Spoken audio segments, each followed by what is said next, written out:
중요한 건 공부를 해야 돼.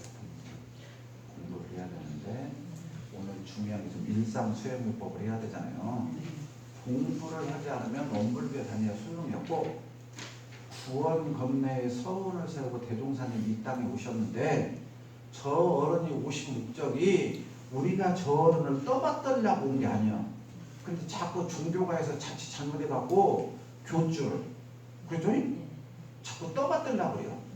그 떠받드는 것이 자칫 공부라고 그러니까 착각하고 있어. 진짜 존경하는 마음은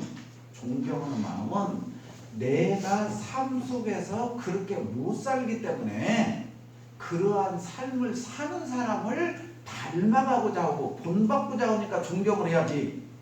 그냥 성장을 하니까 존경하는 것은 아무런 의미가 없고 내 삶에 변화가 없는 거예요. 운동선수가 나보다 운동 잘하는 사람을 보고 어떻게 하면 저 선수를 이길까? 실력이 향상될까를 본받아야지. 저 선수 금메달 땄으면 박수 쳐주면 그거 꼭두각시요. 꼭두각시. 우리가 꼭두각시란 말 많이 들었죠? 꼭두각시요. 그런 사람의 인생은 슬퍼. 원불교와 갖고도 마찬가지. 원불교와 갖고 대종사님만 떠받들고 있으면 어리석은 사람이요. 불교에 갖고 부처님이 떠받들고 우리 예수님이 이대하다고 막 하고 다니는 사람들 불쌍한 사람이요.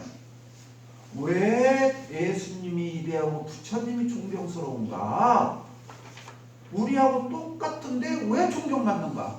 그럼 존경받는 이유가 무엇인가를 우리가 배워서 내 삶을 그렇게 살아서 복덕과 지혜가 내 삶에 그냥 무르하게 쉼없이 쏟아져 나오게 그런 삶이 되자라고 대종사님을 존경하는 거지. 그렇잖아요. 어찌 이런 길을 알았을까? 정말 저번에 가르친 대로 그러니까 정말 그렇게 되더라. 고맙더라. 감사하더라. 이게 여기 교당에 왔을 때 느끼는 보람이어야지. 우리 대종사님이 이대하다고 맨날 어디 가서 말해봤자 내 삶이 변화가 없으면 아무런 소용이 없다. 그런데 그런 큰 뜻을 세우고 나오신 대종사님께서 우리들 삶 속에서 가장 쉽게 공부할 수 있는 핵심 그러니까 엑기스. 우리 교도님들이 엑기스 뭐 홍삼 엑기스나 뭐 그런 엑기스만 좋아하지. 이 원불교 교전에 일상수행의요법이 엑기스다 그 말이에요. 엑기스. 그래서 그러니까 일상수행의요법만 제대로 알면 교리를 다 한다 그 말이에요. 교리를 다 한다. 그러니까 정산정사 법어에 그런 말이 나오죠. 옛날에 한 유교 선비는 평생 수학만 읽었다 하나. 평생 수학만 읽었다 하나. 우리는 일상수행의요법만 가지고 공부해도 성불하는 데 족하다. 이건 성자가 오신 말씀이야. 성자가. 그러니까 우리 원불교의 모든 의식에 일상수행요법이 들어가고 교모님들이 아침에 일어나서 매일 하는 게 자선이요. 아침에 일어나는 5시에 신부목탁 모시고 딱 앉아서 자선하겠습니다 하고 첼로 먼저 하는 게 일상수행요법. 그래서 일상수행요법을 딱 외우고 나서 입정하겠습니다. 그래요. 그러니까 하루를 문을 여는데 일상수행요법을 외우는 목적이 제가 늘 말씀드리잖아요. 구구단을 뭐로 외우냐고요. 구구단 외운다고 자랑하려고 외워요? 실생활에서 잘 활용하자고 외우는 거잖아요. 외워놓으면. 그러니까 일상수행요법을 아침 눈 뜨자마자 외우는 것은 여기다가 각인을 시켜서 하루 내가 일상생활을 하는데 내 삶이 이 일상수행이라는 요법 법에 맞는가 맞지 않는가를 대조해서 맞지 않으면 내가 죄악이 되고 강급이 되고 지옥에 떨어지니까 맞으면 복덕이 생기고 지혜가 생겨서 영원한 세상에 극락생활, 낙원생활을 하니까. 그렇죠? 그러니까 이 일상수행요법이 표준제는 잣대예요. 잣대. 법의 잣대. 그러니까 내가 무슨 행동을 아니비셜츠노 육군을 움직일 때마다 일상수행요법에 맞는가 안 맞는가 대조하라 그 말이에요. 그래서 여기서 아까 사회자도 일상수행요법을 대조하시겠습니다. 그러니까 내 마음대로 하지 말고 대종사님 뜻대로 살겠습니다 그 말씀이에요. 대종사님 이게 우리 원불교 공부이냐. 이게. 그게 이제 일상수행요법이 뭐냐.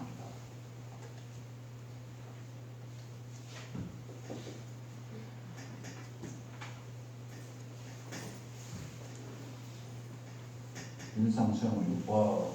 일상 날마다요. 날마다. 여기 안 들어가는 것이 없어요. 1년 12달 365일 1분 1각도 일상에서 벗어난 게 없어. 일상에서. 이해가죠? 여기는? 자, 일상생활을 하는데 수행. 갈고 닦은 것의 바탕에서 해야 되지. 내 마음대로 오면 안 된단 말이야. 내 마음대로 오면 안 된다. 그러니까 여기서 말하는 수행의 목적. 수행하는 목적, 불교에서 어디에 있을까요? 우리가 수행한다 그러잖아요. 원불교도 신앙, 수행 그러잖아요. 수행의 목적이 어디가 있을까요? 궁극적인 목적. 수행의 목적. 네? 성불. 자, 성불은 우리들이 그냥 외운 거고 성불의 경지가 어떤 건지 모르잖아요. 그죠? 성불의 경지가 어떤 건지를 알아야 우리가 저 사람 성불이 아니다 알 거다니요. 그러니까 유교가 됐든 불교가 됐든 지금까지 공부를 많이 한 사람들이 수행의 궁극적인 최고 목적지는 어디냐 해서 정해놨어. 성불이라고 했잖아요. 그럼 성불한 사람 사는 어떻게 되겠냐 그 말하고 똑같잖아요. 오늘 여기 잘 들어야 돼. 이 수행의 최고 목적지, 목표지는 이게 뭐예요? 하란 말이 뭔 말이에요? 아래죠? 수행은 뭐다? 하시는 거예요? 우리 서장님 하시는 거예요? 하심. 내 마음속에 가지고 있는 마음. 내 마음속에 가지고 있는 마음? 하심. 우리 선타원님 맨 뒤에 앉아서 선타원님하고 서정님하고 친하게 하심. 내려놓는 마음? 그 내려놓는 마음하고 하심하고 조금 달려. 하심. 맞아. 근데 앞에 앉아야 돼. 혹시 앞에 앉은 사람이 공부 잘해? 아까 서정님이 말씀을 하시니까 우리 시타원님이 싹 고개를 흔들었어. 아니라고. 그렇죠? 시타원님도 알았다는 얘기예요. 그 얘기를. 그런데 선타원님 말씀하신 게 또 앞에 부회장님이 딱 말씀하시잖아. 맨 앞줄 앉았잖아. 그냥 앞줄 앉는 게 아니요. 그냥 앞줄 앉는 게. 자, 대종경에 보면 대종사님께서 그 말씀을 하셔. 서가모니 부처님께서 남기신 밥을 먹으면 부처가 된다 그랬어요. 서가모니 부처님이 남기신 밥을 먹으면 부처가 된다고 그랬어. 그러면 부처님 앞에 밥 많이 해놓고 한 숟가락만 또 남겨놓고 먹으면 다 부처 되면 그 무슨 말일까요? 서가모니 부처님이 남기신 밥을 먹으면 부처가 된단 말이 뭔 말일까요? 자, 선타원님 기회 다시 드리겠습니다. 자, 무슨 말씀일까요? 자, 부처님이 남기신 밥을 먹으면 부처가 된다고 했어. 무슨 말일까요? 네? 자, 잘 봐요. 부처님이 남기신 밥을 먹을 정도면 부처님하고 멀리 있겠어요? 가까이 있겠어요? 가까이 있어도 얼마나 가까이 있겠어. 그죠? 그러니까 늘 보고 듣고 배우고 행하는 것이 뭐겠어요? 부처님이요. 이해가죠?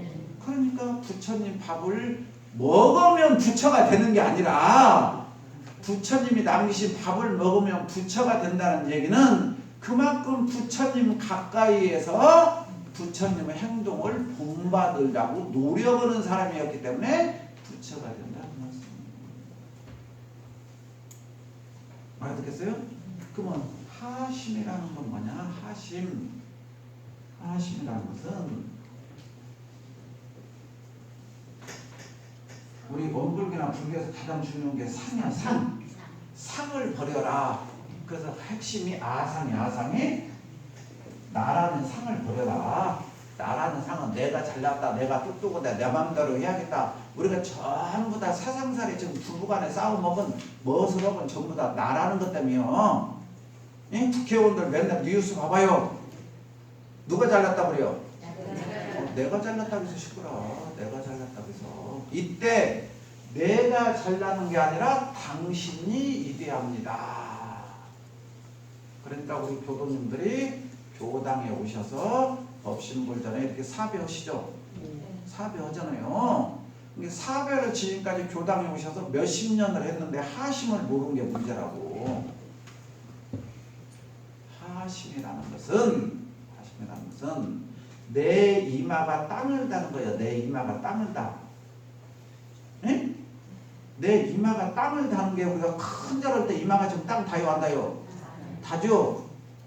그러면 내 이마가 땅을 다면 상대방은 지금 땅 다고 있는 게 뭐예요?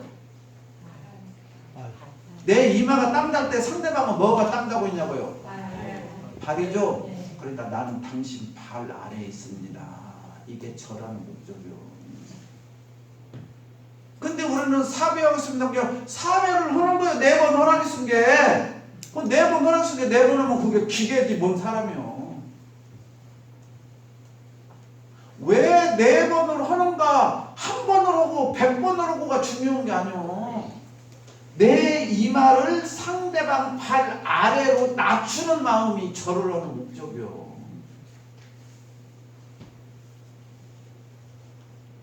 그러면 부부간에 남편한테 큰 절로 절했을 때 남편이 화내겠어? 아 여보 그러지 마 하고 싶다 말기지?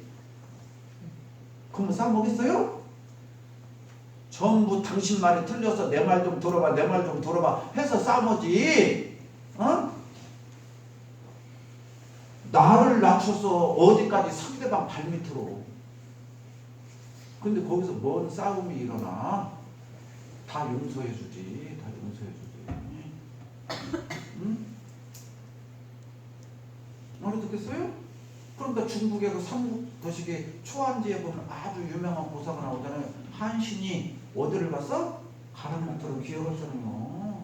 그래서 평생 그걸 잊지 않았기 때문에 재상이 됐고, 그 사람이 재상이 돼서 고향으로 돌아온다 하니까 이제 나는 죽었다고 사신하면서 벌벌 떨어니? 내 밑에 기어가라 했으니까. 근데 오히려 한신은 그 사람에게 벼슬을 주었어. 오늘날 내가 이 자리에 있도록 가져온 건 너였다. 평생 나는 이걸 잊지 않고 살았기 때문에 오늘날 재상이 됐다. 그러니 네가 얼마나 위대하냐. 그래서 그 사람에게 도지사 정도의 벼슬을 주었단 말이에요. 이게 실제 있었던 일이요. 우리가 그런 경을 보거나 책을 볼 때 이런 걸 보고 배워야 된단 말이에요. 배워야 된다. 아 그런 일이 있었다. 외워갖고 다니는 그건 지식이라니까. 지식. 그것을 내 삶으로 해서 내가 저렇게 해야겠다 하면 그 사람은 하심이 되는 거예요. 그러니까 변은 익을수록 고개를 든다, 낮춘다. 똑같은 말이에요, 아니요?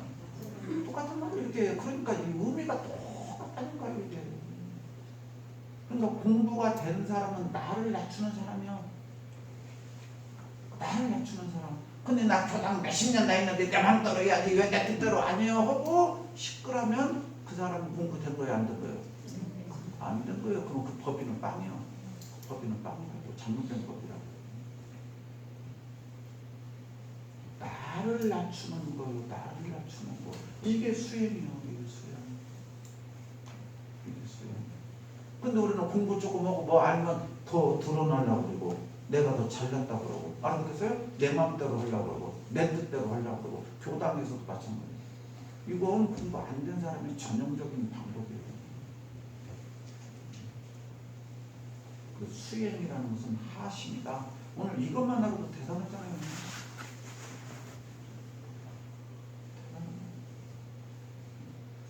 하심. 요자란 말은 기묘하다, 중요하다, 요긴하다, 꼭 필요하다. 이게 허리 요자예요. 인간에게 있어서 허리가 중심 역할을 해주니까 센터. 모든 운동도 중심을 장악해야 돼. 중심을 뺏기면 다쳐. 허리 요자 기묘하다, 중요하다, 중요한 법이다. 이게 일상생활을 해나가는데 갈고 닦는 없어서는 안 될 소중한 법이 일상수행의법이다. 그러니까 일상수행을 외울 때 이런 것이 머릿속에 각인이 되어 있는 상태에서 일심전을 하고 외워야 된다는 거예요. 그래야 일상생활할 때 내가 문 열을 때 여기다 대주하고 돌이켜보고 반주하고 해야 잘했는가 못했는가를 안다. 그렇게 살면 1년 공부가 다른 사람 10년 공부보다 낫고 남 1년 공부보다 한 번 하는 공부가 훨씬 더 깊어진다. 근데 우리들은 몇 년 했냐 몇 년 다녔냐 그거 물어봐. 그건 절대 중요한 게 아니야. 내가 얼마나 각성 있는 깨어있는 정말 스승님의 뜻에서 따라서 했느냐가 중요한 거지 몇 년 했냐는 하등에 중요한 게 아니야. 몇 년 했냐는 하등에 중요한 게 아니야. 근데 잘못된 사람들은 내가 몇 년 했냐 있잖아요. 그것만 갖고 따져. 내가 법납이 몇 년이네. 그 어리석은 사람이에요. 제발 우리 여기 있는 우리 식구들은 그러지 말자고요. 아셨죠? 네. 이게 이제 일상수행의법이요. 이제 이 정도는 알고 이제 우리가 공부를 해야 돼. 자 그러면 자 1, 2, 3조는 맥락이 좀 비슷하게 됐어요. 여기 이제 다 외우시니까 이제 제가 봤을 때 다 외울 것 같아. 그러니까 1, 2, 3조는 맥락이 똑같이 되어 있어. 요란함, 어리석음, 이제 그릇만 다르게 되어 있어. 그러니까 이제 1조부터 들어갈게요. 자, 1조 외워보겠습니다. 시작. 심지는 원래 그래서 그러니까 이제 이 의미를 잘 알아야 돼. 이 말 속에는 지금 대종사님께서는 이렇게 짤막하게 줄이려고 했으니까 그죠? 여기는 장황하게 설명하면은 몇 장 몇 날을 읽어야 되는데 아주 줄이고 하려고 했으니까 얼마나 이게 고충이 많았겠어. 그러니까 대종사님께서 지웠다 닦았다 하셨다고 그러고 아침에 일어나면 지우개 밥이 이렇게 쓰레기통에 가득 쌓였다. 그러니까 이게 성자들의 고충이야.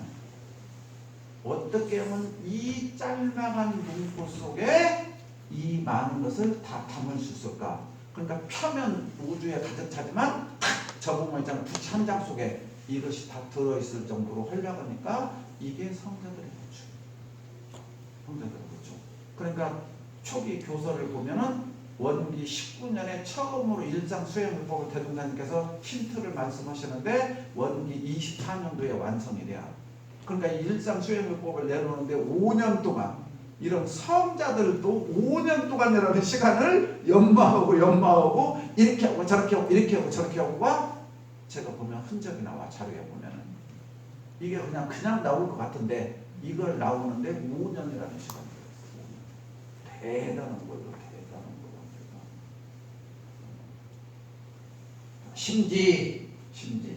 심지란 말 많이 들어봤어요? 안 들어봤어요? 자, 심지가 뭐예요? 심지? 네?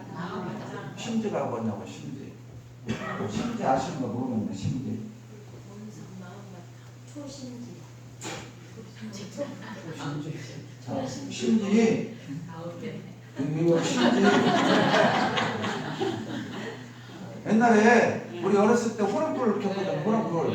호랑불 켜고 숙제할 때 그 심지를 좀 이렇게 키워야 돼. 그래 글자가 잘 보여. 그러면 심지를 키우면 뭐가 일어나요? 끄른장 일어나고, 끄른장 안 나오게 이렇게 연필 꼭대기로 눌리면 글씨가 잘 안 보이고. 그러죠? 그러니까 그 호롱의 가장 핵심이 뭐예요? 이 초의 가장 핵심이 뭐예요? 심지요. 제가 이거 뒤집어야 되는데 이거 촌농 떨어지면서 못 찍고 있어.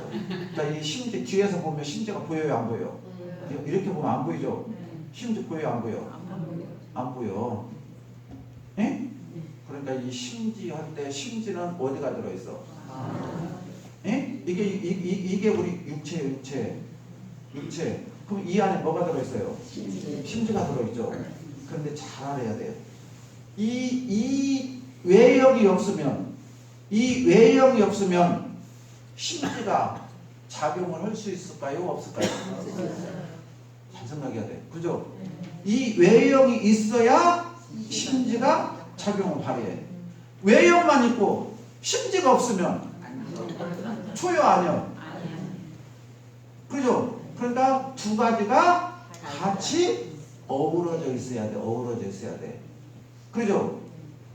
그런데 굳이 선후 본말로 따졌을 때 아내가 주인공이고 바깥이가 말이다. 선은 본말에서 이제 굳이 나눈 거예요.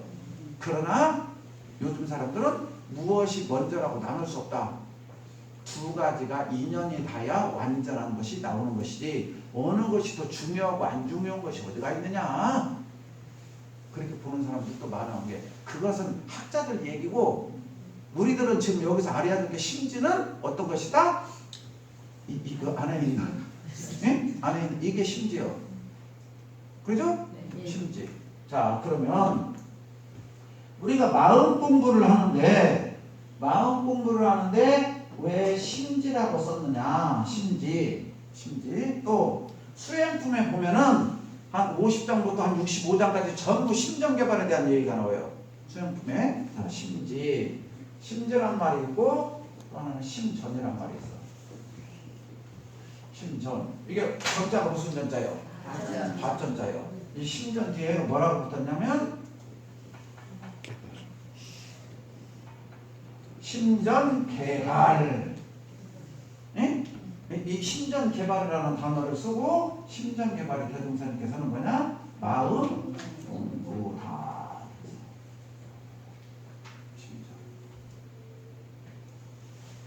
그러니까 이 마음을 땅이야 땅이나 밭이요.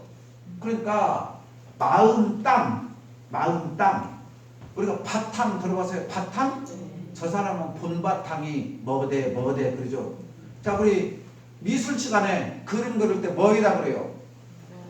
도화지야 그러죠. 도화지 바탕이 할 때 바탕. 저 땅 바탕이 저 종자 바탕이 그런 말 많이 쓰죠. 그러니까 근원적인 거예요. 바탕이라는 것은 근원. 그러니까 도화지 하얀 바탕에 그림을 그리잖아요. 그러니까 땅도 바탕이야. 땅도 바탕. 그 바탕에다가 파를 심으면 파가 나오고 고구마를 심으면 고구마가 나오고 상추 심으면 상추가 나오고 그러죠. 그와 마찬가지로 우리 심지, 우리 마음도 마음 바탕도 거기에서 마음이 각양각색의 마음이 나온다는 말이에요. 각양각색의. 이해가죠? 마음이 한 가지 마음만 나와요? 하루에도 5만 가지 마음이 나온다. 우리 그런 말 많이 쓰죠. 그만큼 다양한 마음이 나오듯이 땅에 어떤 생명체든지 전부 다 나오잖아요. 그것과 똑같아서 이해하기 쉽게. 그러니까 이 성자들의 대자들이요. 성인들이 일반 보통 사람들이 알아들을 수 있는 단어를 쓴 거예요. 그래서 마음 땅, 마음 밭 이 말이에요. 그러면 이해가 이제 됐어요? 네. 이제 이렇게 이해를 해. 이게 이제 심지요. 이게 심지.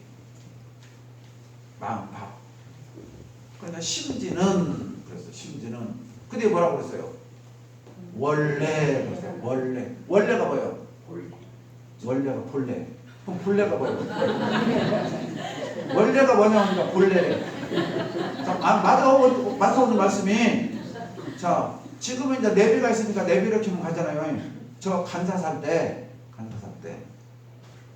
서울 해관에서 마산에서 올라온 그 멸치 젓갈이죠. 액치 젓갈 있잖아요. 큰 거 막 20몇 킬로 되고 하는 것을 5,000통을 팔았어. 그때 당시에. 제가 간사 살 때 한 달간 차를 빌려갖고 있잖아요. 거기는 교도님 집으로 배달이요. 막 건물에 4층 5층에 엘리베이터가 없으면 그건 2통 들고 있잖아요. 댕기만 막 끄덕끄덕 떨죠. 그 집을 전화로 가면서 이제 전화번호 갖고 공중전화 가서 전화를 해. 교도님 집 찾아가면 어떻게 해야 돼? 우리 집 옆에 우체국 있으니 우체국으로 찾아와.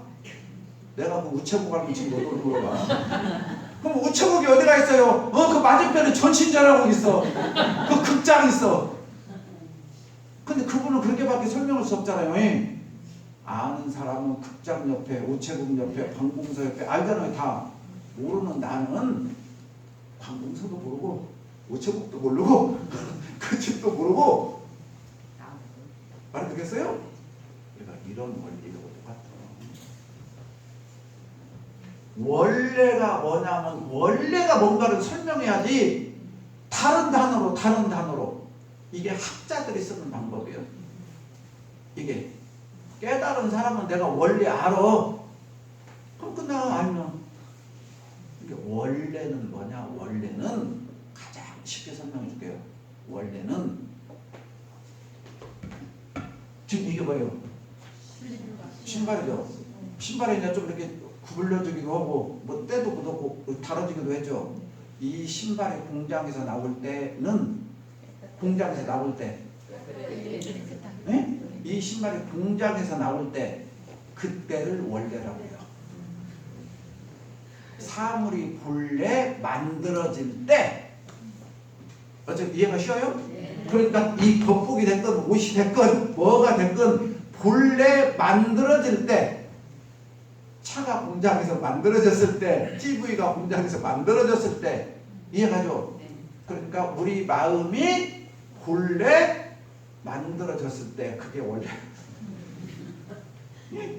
원래 그러니까 만들어져가고 처음에 나중에 변화된 게 아니에요.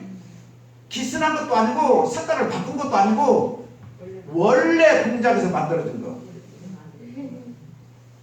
알아듣겠어요? 이게 원래란 말이에요. 이게 원래란 말이에요. 그러니까 이런 것을 알고 우리가 공부를 해야지 그냥 심지어 원래 이러는 거 그만 외우겠습니다 하니까 외우는 거예요. 그러고 나는 이제 외울지 알아. 교당 다녀서 저 신주께도 오늘 처음 본 것 같네? 아이 또 친절하다고 일상적이고 펴줘. 그러고 속으로 켜대를 불러. 난 일상적이고도 외울지 알아. 알아듣겠어요? 그러고 나는 공부 잘했다고 이제 끝나버려요. 정말 일상수행요법을 내가 행동을 해서 내 것으로 나와야 되는데 이 공부를 해야 된다. 이 공부. 그러니까 원래란 말은 심지는 원래. 그러니까 이 자리는 깨친 사람이 알지. 현대자동차 공장에 있어야 처음에 차가 나왔을 때 얼마나 깨끗한 거 알고 우리 교도님들이 처음 차를 샀을 때야 그 새 차를 알잖아요. 그래서 새 차는 내가 봤은 게 알죠. 새 옷 내가 샀은 게 알죠. 새 컴퓨터, 새 TV 샀은 게 알죠. 근데 내 마음은 언제 내가 원래 마음 봤어요? 아무것도. 이걸 대종사님이 가르치려는 게 얼마나 어렵겠냐고요. 네? 유형한 것. 유형한 것도 내가 어디 저기 아프리카 같은 데 가서 차가 어쨌다고 설명하고 컴퓨터가 좀 몰려주는 부분들 실제로 있는데도 유형한 것도 가르치려면 어려운데 무형한 것. 심지가 어떻게 생기는 것도 모르는 사람한테 심지는 원래 어쩌다라고 가르치는 이 대종사님의 이 절박한 심정은 간절한 심정은 이것이 성현의 대자대비식이라고 해요. 이것보다 대자대비식. 뭐 빵 하나 주고 떡국 하나 주고 그 정도는 대자대비 소자대비도 아니에요. 그런 것은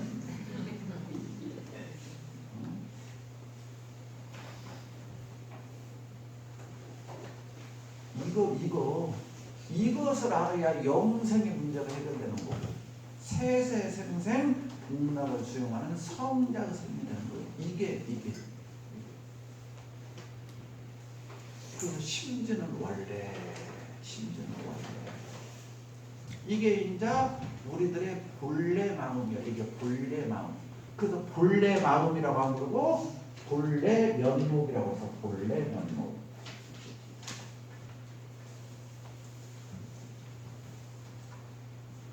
자, 우리가 상대방하고 무슨 대화를 하다가 실수를 했거나 잘못을 했거나 할 때 뭐라고 사과해요? 그냥 쓰면서도 뭔 말인지 모르고 쓴 거야. 그냥 쓴 거라니까. 면목이 없네요. 그랬잖아요. 면목이 없네요. 면목이 뭐예요? 면목이. 네? 얼굴이요.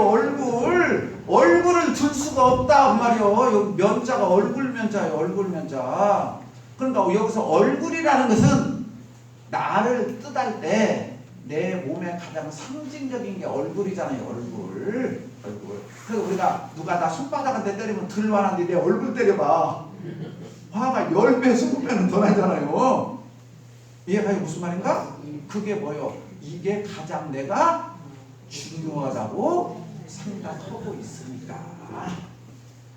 네? 몸이 소중한 게 아니지만 그 중에서도 가장 소중한 게 얼굴이요, 얼굴. 그래서 얼굴을 들 수가 없습니다. 그래서 우리가 뭐 잘못하고 실수할 때 손감 추는 사람 어디가 있어? 도둑놈이나 경찰로 뭐 손감 줄까? 나머지 사람은 전부 다 텔레비 보면 없는 텔레비 안 나와서 난리인데 그 사람들은 텔레비 찍어줘도 감사 안 해. 참 내가 뭐 훌륭한 사람이야. 욕심이 그렇게 없을까? 너희들은 텔레비 나오려고 막 아무도 제발 좀 나오게 해주라는데 와서 막 찍어주는데도 거기가 참 훌륭한 사람이다. 그게 면목이 없는 거예요. 그게 알아듣겠어요? 면목이 없다. 그러니까 면목이란 말은 진짜 나를 말하는 거예요. 진짜다. 그러니까 이 심지라는 말을 오늘 이제 잘 배워요. 성품, 자성, 부처, 진여, 참나 등등 우리가 수없이 많은 말들을 해요, 안 해요? 지금까지 너무 많이 들었죠? 이 전부 다 똑같은 말이에요, 이게. 네? 불성이니, 부처니, 알아듣겠죠? 열애니, 전부 똑같은 말이에요. 이게 심지라는 말도 똑같은 말이에요. 표현을 다르게 할 뿐이야. 그 속뜻은 똑같아. 만타원님을 부를 때 만타원님이라고 부르죠. 동생은 뭐라고 부를까? 언니라고 부르겠죠. 남편은 뭐라고 부를까? 여보라고 부르겠죠. 그래? 아들은 뭐라고 부를까요? 어머니라고 불러요. 옆집 아줌마는 뭐라고 부를까? 친구 부를 거라며.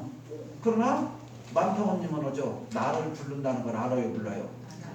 그러니까 아는 사람은 성품이라고 보건 불성이라고 보건 열애라고 보건 진여라고 보건 뭐라고 하더라도 안 속아 거기에. 아 지금 이 자리를 말하고 있구나라고 알아. 근데 모르는 사람은 만타원이 누군데? 알아듣겠죠? 전부 다 말할 때마다 그게 누굴까 계속 찾아보고 다녀. 어느 세월에 찾을까? 본질. 그래서 이 자리는 무어라 이름할 수가 없어. 무어라 이름할 수가 없기 때문에 이름 풀린 사람 아니야. 그렇죠? 처음에 아이가 태어났어. 아이가 태어나니까 이름 있어요, 없어요? 없죠. 그러니까 이름 먼저 진 사람이 장땡이야. 알아듣겠어요? 그래서 아버지가 이름을 짓고 이렇게 부르자 하면은 가족들이 불러요, 안 불러요? 가족들이 부르니까 남들도 따라서 불러. 그러니까 아이가 났을 때 아버지가 이름을 지은 거야. 그러니까 깨달은 사람이 나는 이걸 진여라고 하자, 나는 이걸 성품이라고 하자, 나는 이걸 불성이라고 하자, 나는 이걸 자성이라고 하자, 대종사님께서는 원만부족이라고 하자, 심지라고 하자. 알아듣겠어요? 그러니까 깨달은 사람이 이름을 붙여놨어. 그러니까 원불교에서는 전부 다 뭐라고 그래요? 대종사님이 정해놓은 대로 따라서 불러. 그러면 다른 사람이 원불교에 관심 없으려면 안 불러도 되지만 원불교를 인용하거나 원불교를 배우고 싶으면, 원불교 사람하고 사귀고 싶으면 원불교에서 부르는 이름으로 불러야 대화가 된다는 말이에요. 그러지 그 이름이 정확한 건 아니다 그 말이야. 그냥 그것은 서로 간에 약속해 놓은 거지 그 자리가 진리를 표현한 건 아니다 그 말이야. 진리를 송정현이라고도 하고 송태석이라고도 하고 형산이라고도 하고 주인공이라고도 하고 무슨 말인지 알겠죠? 부르기 위한 거지 진짜 내면은 아니다 그 말이야. 그러니까 이런 것을 이제 알면 되는 거예요. 이해가 되고 무슨 말인가? 그러니까 이 심지라는 것은 우리들의 본래 진짜 나의 주인공이 누구냐 그 말이야. 나의 주인공, 나의 주인공, 진짜 나의 주인공이 누구냐 그 말이야. 진짜 나의 본래 얼굴이 뭐냐. 이것을 불교에서는 뭐라고 하느냐, 진나라고 그래요. 참나 너무 많이 들었죠? 진짜 나는 누구냐고. 진짜 나는 이 육신으로 이렇게 형성된 이것은 변함이 나고 진짜 나는 누구냐. 진짜 나. 그 진짜 나는 어떻게 생겼느냐? 그 진짜 나는, 심지는 원래 이 말은 진짜 나는 요란함도 없고 어리석음도 없고 그름도 없는 게 진짜 나다 그 말이야. 공장에서 나온 나는, 예? 알아듣겠죠? 공장에서 만들어진 나는, 그것을 우리 선조들은 뭐라고 했느냐? 천명지성이요. 그래서 하늘에서부터 태어날 때, 예? 태어날 때부터 본래 성품을 갖고 있다. 어째 이제 이해가 돼요, 안 돼요? 이게 중용에 나온 천명지성이요. 원래 이 생명체가 태어날 때 그 성품은, 그 자성은, 그 불성은, 그 진화는, 참나는 요란하지도 어리석지도 그러지도 않다. 그러니까 어리석지도 요란하지도 그러지도 않다. 그러면은 부처는 누구고 중생은 누구냐 그 말이에요. 부처도 없고 중생도 없고 우리 모두는 다 똑같은 사람이다. 여여하다. 타타 한결같다. 우리 모두는 다 똑같다. 그러니까 부처는 누구이며 중생은 누구련가. 부처나 중생이나 본래는 이거 알고 불러야지. 맨날 입으로 쪼글쪼글해야 못해요. 그러고 금방 옆에다 미친년 저한테 서로 싸우고 치고받고 오면 못하냐고. 본래는 하나라고. 본래는 이 자리를 가야 원수가 없는 거예요. 본래는 하나짜리를 가야 원망생활이 감사가 되지. 그렇지 않으면 감사가 될 수가 없어. 저 사람 죽을 때까지 사형시키셔. 우리 아들 죽였으니 무슨 말인지 알았어요? 탐을 쏟는다고. 본래는 하나라는, 원래는 하나라는 것을 알아야 해요. 그 자리에서는 죄인도 성인도 없어. 근데 경계를 따라 있어진다 그 말이요. 그러니까 그때 어떻게 공부 잘해야 될 것이냐, 이게 좀 핵심이라고 이제 공부해. 그러니까 일단 심지는 원래 요란함도 어리석음도 그름도 없다라는 것은 어디에서 말하는 거냐? 본래 자리에서. 예? 이 내면의 근본 성품 자성 자리에서. 응? 없다. 그것이 뭐하고 똑같냐? 여기가 허공. 여기 잘 봐요. 여기 허공이요. 허공.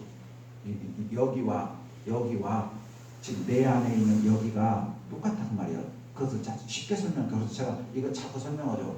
자, 이 자리에다가 지금 현재 온도계를 여기다가 딱 넣어봐요. 온도계 놓으면 24도라고 할게요. 그냥 24도. 우리 여기 교도님들이 전부 다 불면 온도계가 올라갈까요? 내려갈까요? 올라가요. 최소한 25도까지는 올라가겠죠. 그죠? 그런데 창문을 열면 내려가. 이 자리에 아무것도 없는 것 같죠?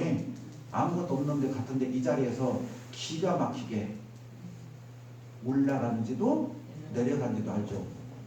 이 자리에 뭐가 있어요? 없어요? 없는 것 같은데 정확하게 아는 뭐가 이제 이런 게 이제 우리가 이제 공부를 해야 되는 거예요.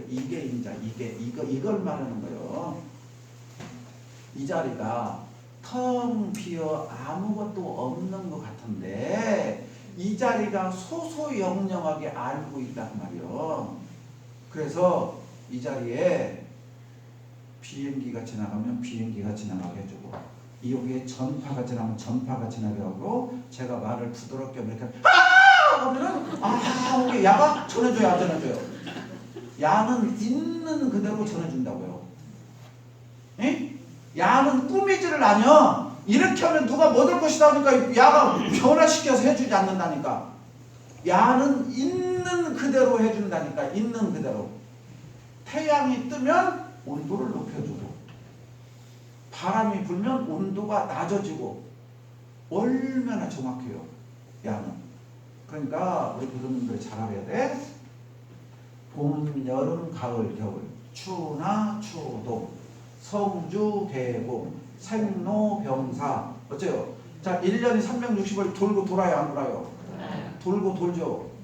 돌고 도는데 돌고 돌게 하는 그 원리. 네? 돌고 돌게 하는 그 원리. 야는 변해요, 안 변해요? 지금까지 안 변했어. 돌고 돌게 하는 이 원리는. 그러니까 이 원리는 이 안에 들어서 이게 원래 마음이요. 원래 마음에 경계가 올 때, 따뜻한 경계가 오면은 따뜻하게 야는 해주고, 찬 경계가 오면 찬 경계대로 해주고. 알아듣겠죠?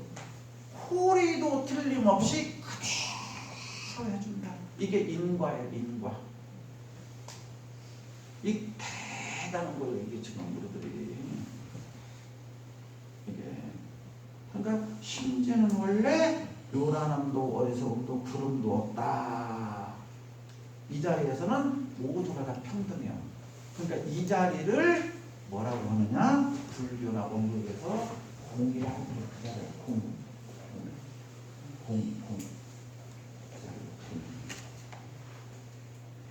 알아듣겠어요?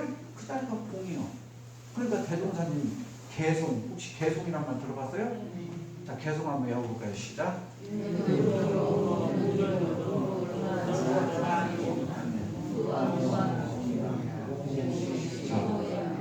부공이란 말이 텅 비었단 말이에요.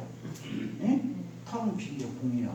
근데 그 텅 빈 것이 아무것도 없는 게 아니라 부족, 갖추어져 있다. 그 자리가 텅 비어 아무것도 없는 것 같은데 거기에는 만능의 능력이 다 갖춰져 있다.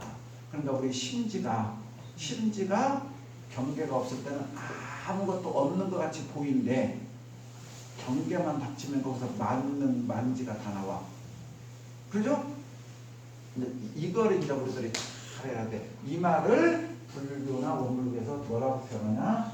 진공 요유라. 그래서 텅 비어 아무것도 없는 것 같은데 거기서 신령스럽게 모든 것들이 딱딱딱 맞추더라. 여기는 아무것도 없어. 진공 텅 빈 것 같은데 여기에 새가 지나가면 새가 지나가고 비행기가 가면 비행기가. 알아듣겠죠? 모든 것들이 가면 갈 수 있게 해줘야 안 해줘요? 해주는데 지나가고 나면 다시 어떻게 돼? 흔적도 없이. 바닷물에 배가 지나가면 흔적 있지만 지나가고 나면 흔적 있어요, 없어요? 다시 원위치.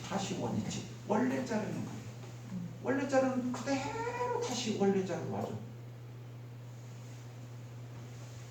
원래 자리.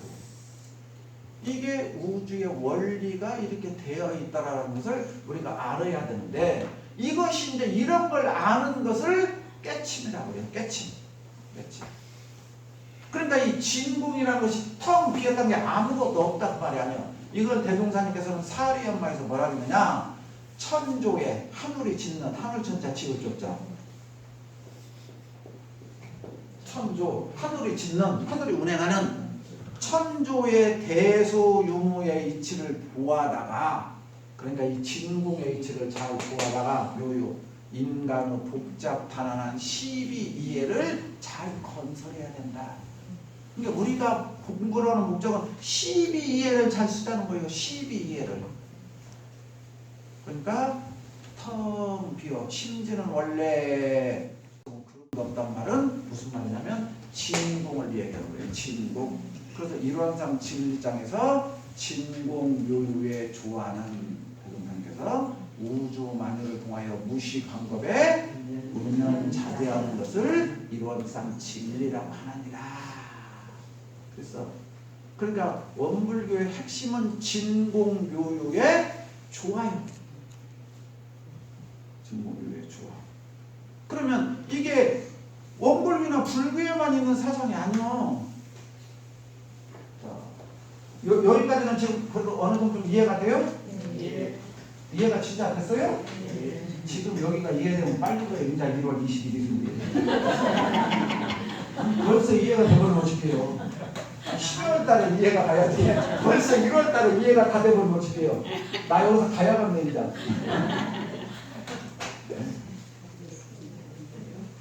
이렇게 한마디씩 웃겨주면 그것만 생각나죠? 자, 우리가 마음에 대해서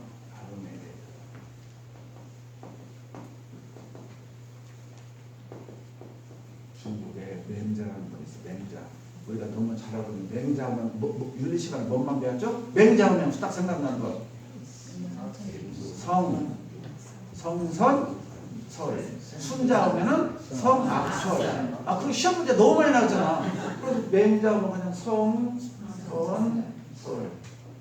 그렇게 알고 있어. 응? 이게 이제 맹자 공예정편에 나온 거예요. 아주 중요한 말이에요. 이게 모든 것들이 이제 여기에서 우리 조선시대 때 500년 동안 성리학이잖아요.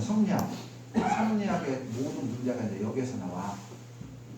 그래서 우리가 가장 많이 들었던 게 이론이니 사단 칠정론이니 그런 말 너무 많이 들었을 거예요. 예? 사단. 그러니까 사단이라는 것은 본래 마음이에요. 즉 본래 마음. 그러니까 좀 표현이 다를 뿐이요. 유교와 불교, 원교 표현이 다를 뿐이지 후대인 후학자인 제가 공부를 해보면 맹자님도 그 자리를 다 보셨어. 근데 맹자님은 맹자님 방식대로 삶을 살았던 거고 부처님은 부처님 방식대로 살았던 거고 대종사님은 대종사님 방식대로 세상을 아름답게 하려는 거였어. 근데 맹자 제자는 그 본의를 모르고 우리 스승님이 모르는 거고 부처님 제자는 우리 그것은 아름답지만 해통해야 돼. 너무나 그래야 돼. 그걸 못 놔뒀기 때문에 지금 서양에서도 맨날 지금 종교전쟁하고 있는 게 그거예요. 예? 성자의 본인을 알아서 넘나들어야 하는데 성자의 추종자들이 되니까 이 세상이 이렇게 시끄러운 거예요. 아니, 굉장히 중요한 거예요. 그러니까 우리도 추종자가 되면 안 돼. 본인을 이해하려고 해야지. 본인을. 그러니까 이 맹자님의 사상에서 이제 주자 선생이 중요해요. 자, 공부를 사단이란 말이야. 사단 7점.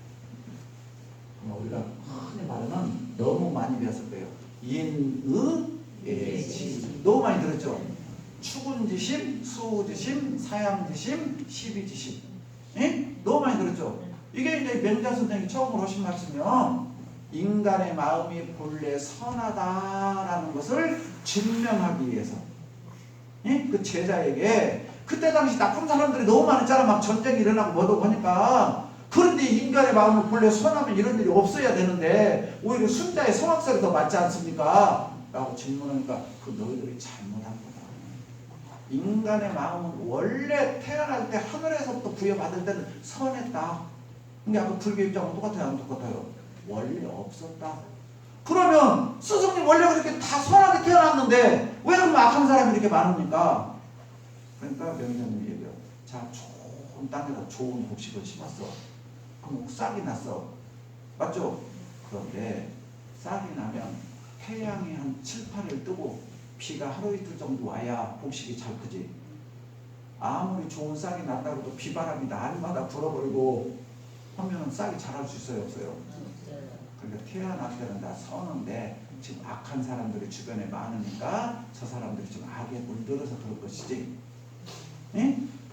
본래는 선함이 그대로 있다. 이런 게 성자들의 논리고 답변이야. 이해가 많이 가면 그렇게 따르니까 바로 이해가 오죠. 아무리 좋은 곡식도 태양도 비도 적당히 해야 오는 거지. 비가 날마다 버리면 바람만 날마다 불면 이 곡식이 자랄 수가 없는 것과 마찬가지다. 그러니까 본래 인간의 마음은 본래 인간의 마음 안에는 이렇게 도덕적이고 윤리적인 인의예지라는 아름다운 마음이 본래 타고나면서 또 가지고 있는 것이다. 이것이 내면에 있단 말이야. 내면에 있어. 그런데 이것이 표현된 때는 감정. 나 감정 상해서 네가 내 감정을 건드려서 늘 우리가 하잖아요. 또 감동 받아서 감화를 주었어. 설교는 목적이 감동 감화를 주는 거거든요. 느낀단 말이에요. 느낀 감정. 느꼈다. 이게 느끼는데 7가지로 느꼈다는 게 7정령. 뜻이요. 뜻. 정장. 뜻정장. 이것이 마음이에요. 마음이 7가지로. 그래서 2가지. 시로애락 애오욕이라고 그러고 시로애 구애오욕이라고 해요. 그러니까 우리 인간의 감정이 7가지로 나온다. 인간의 감정은 기쁜 마음, 성내는 마음, 예? 슬픈 마음, 두라고 하면 두려운 마음, 낙이라고 하면 즐거운 마음, 사랑하는 마음, 미워하는 마음, 예? 욕망의 마음. 어쩌? 인간의 감정 7가지로 나오는데 줄여서 희로애락이라고 그려거든. 우리가 희로애락이라고. 이해가 무슨 말인가? 그러니까 이 본래 인간의 마음이 그죠? 사단은 인의 애지의 마음이 있다. 본래 타고났을 때 아름다운 마음이 있는데 이것이 이 원을 지금 불교나 어불교나 전부 다 뭐라고 하면 경계라고 그래. 이 원을 경계. 예? 이 마음이 이제 밖으로 나와야 될 거 아니야. 이제 안에 있는 마음이 밖으로 나올 때는 경계가 있어야 나올 거 아니야. 경계가 있어서 밖으로 나올 때 7점으로 나온단 말이야. 7점. 예? 내가 어떤 대상을 사람을 봤을 때 기쁘게 볼 수 있고 슬프게 볼 수 있고 성나게 볼 수 있고 짜증나게 볼 수 있고 사랑하는 마음으로 볼 수 있고 미워하는 마음으로 볼 수 있고 욕망의 마음으로 볼 수 있잖아요. 그죠? 그렇게 7가지로 볼 수 있어. 볼 수 있는 것은 당연한 것이다. 슬픈 사람을 보고 눈물을 흘리는 것 당연한 것이고 기쁜 사람을 보고 웃음이 나오는 것은 당연한 이건 인간의 갖고 있는 감정이다. 맞아요? 틀려요? 맞죠? 맞아. 이렇게 나와. 그런데 이게 뭐냐? 이게 이 마음으로 나왔다는 것은 대상이 있단 말이에요. 대상. 이해가요? 무슨 말인가? 나와 회장님과 만나든 홍사님과 만나거든 양사님과 만나고 식탁님과 만나고 대상이 있을 거 아니요. 전화를 하고 차를 마시고 밥을 먹고 그러죠? 그럼 식탁원님이 교모님 점심 대접한다고 밥을 사주러 갔어. 근데 그러고 갔어. 밥상에 앉아갖고 있잖아. 그럼 식탁원님 양사님이 뭐라고 하실까? 안 사드리고 싶지. 그러니까 또 내가 무엇을 잘못해서 그럴까? 사람마다 생각이 다 다를 거다냐. 그러면은 내 감정이 지금 맞은 거예요, 틀린 거예요? 안 맞는 거죠. 그러니까 내 감정과 앞에 있는 사람의 감정이 어떻게 되네? 맞아야 된다. 예? 이것을 뭐라고 하느냐? 조화라고 합니다. 조화. 다른 말로 화합. 우리가 너무 많이 썼죠. 그래서 대중사님은 조화라고 썼어. 진공요유의 조화. 진공요유의 조화. 합이죠. 어차피 똑같은 말이죠. 이게 다 공부를 해보면 똑같아. 네? 이 마음이 밖으로 나올 때. 그러니까 장례식장을 가서 장례식장. 안 가려면 말아도 내가 아무리 교수님의 장례식장을 갔어. 장례식장 가고 옛날에 핸드폰에 있잖아요. 이제 처음에 막 음성별 노래도 나오는데 와이리도 어떤 사람이 이제 전화가 오니까 사고 하는 사람이니까 배를 그렇게 만들었어. 예? 실제로 있었어. 사고 하는 사람한테 전화 오니까 얼마나 좋아. 그러니까 와이리도 해서 장례식장 가서 상종은 인사를 막 하는데 와이리도 맞아요, 안 맞아요 이게? 그 사람이 죄도 없고 악한 사람도 아니고 아무것도 아니야. 그런데 그 옆에 있는 사람들이 전부 다 분위기가 이상해요. 알아듣겠어요? 이해가 쉬워지죠? 그 말이야. 장례식장에 가면 상주와 내가 어떻게 해야 돼? 슬퍼하는 마음을 가져야 돼. 또 회합잔치 가고 돌잔치 갔어. 거기 갖고 있잖아. 슬픈 표정 짓고 있으면 못 들어가고 지금. 그러니까 내 마음이 경계에 닥쳐서 감정을 쓸 때 그 상황에 맞게 쓰면 여기서 뭐가 나와요? 이게 인과라고. 이걸 맞게 쓰는 것이 인과에 복을 짓는 거고, 이걸 맞게 못 쓰면 죄악이 나온다고. 상같이 가서 아이고 얼마나 슬퍼요 애도해주면 그 상주가 저분 마음에 든다. 나도 참 은혜 갚아야겠다. 나중에 내가 저 사람한테 무엇이라도 해줘야겠다 해서 인과가 싹이 터. 근데 거기서 잘못하면 악과가 나와. 알았겠어요? 이게 경계가 그 말이요. 이 대동자님이 짧은 문구 속에 어마어마한 것이 다 들어있다니까요. 이게 지금. 그러니까 이 마음이 원래 안에 들어있다 그 말이에요. 이게. 근데 순자는 반대요. 원래 이 마음이 없는데 밖으로 나올 때 교육을 잘 받아서 상황에 맞춰야 훌륭한 사람이 된다. 그게 성악설의 핵심이에요. 맹자는 원래 이 마음이 있는데 주변 환경이 잘못됐으니 교육을 통해서 올바르게 해야 된다. 그래서 두 사람 다 공통적인 교육이요. 악한 사람이든 선한 사람이든 교육을 통해서 아름답게 만들 수 있다. 보는 관점을 달리 봤을 뿐이지. 관점. 그러니까 여기에서 이제 이게 이제 초창기에 이제 이거 간단한 방법이었어. 이게 이제 주자 선생이 한 말씀이요. 여기는 우리나라로 넘어오면서 이제 태계 이황 선생이 논리를 펴. 그러니까 기고봉 선생이 거기에 반대 논리를 펴. 그래갖고 그 두 분이 한참 몇십 년 동안 서로 주고받아 글을. 근데 우리가 알고 있는 천재라는 이 선생이 뒤에 나와. 후대 때, 선조 때 이 선생이 나와서 기고봉 편을 들어.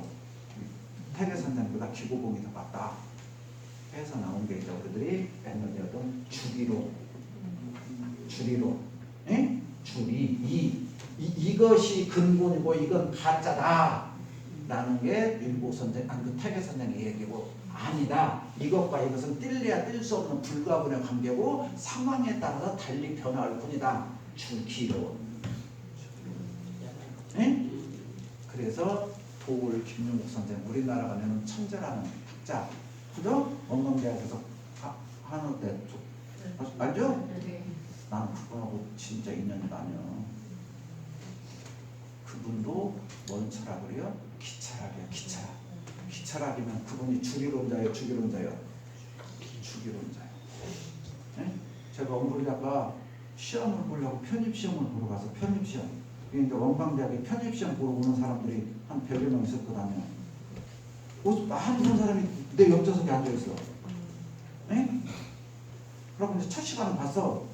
이제 쉬는 시간에 있잖아요. 둘이 얘기를 하게 된 거예요. 옷이 많이 변본 것 같은데요. 그래 보기는 본 것 같은가?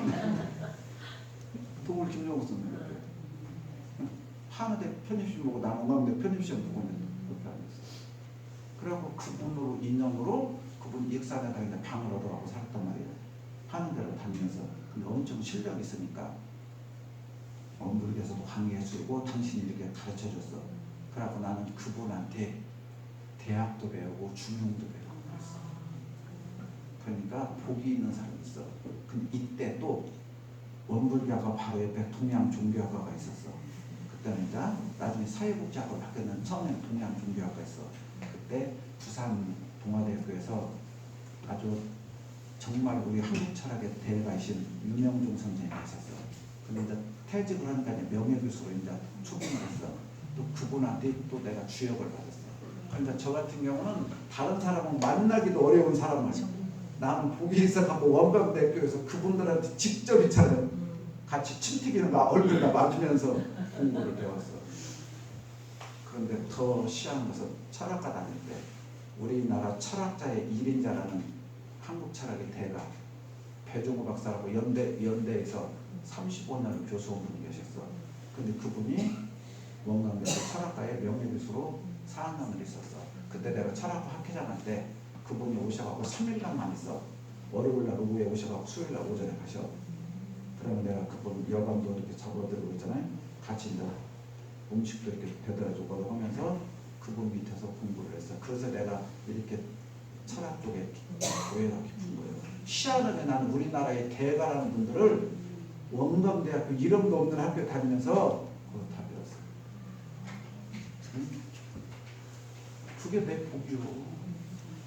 그게 그런 분들 다른 데 가서 강의 들으려고도 못 들어. 대학은 합격이야 들어. 근데 나는 그분들이 있잖아요. 나한테 이야기하면서 있잖아요. 내가 물만한 걸 갖다 주면 있잖아요. 그냥 앉아갖고 나한테 얘기를 해줘. 예? 그런 영광을 얻었어. 나는 그걸 살면서 가장 영광으로 생각해. 내가 살면서. 그런 어른들 다른 사람들은 만나기도 어려운데 그런 분들은 많다. 그래가지고 원불교학과를 가니까 이건 후담입니다. 오늘 여기까지만 하려고요. 원불교학과를 편입을 해갖고 갔잖아.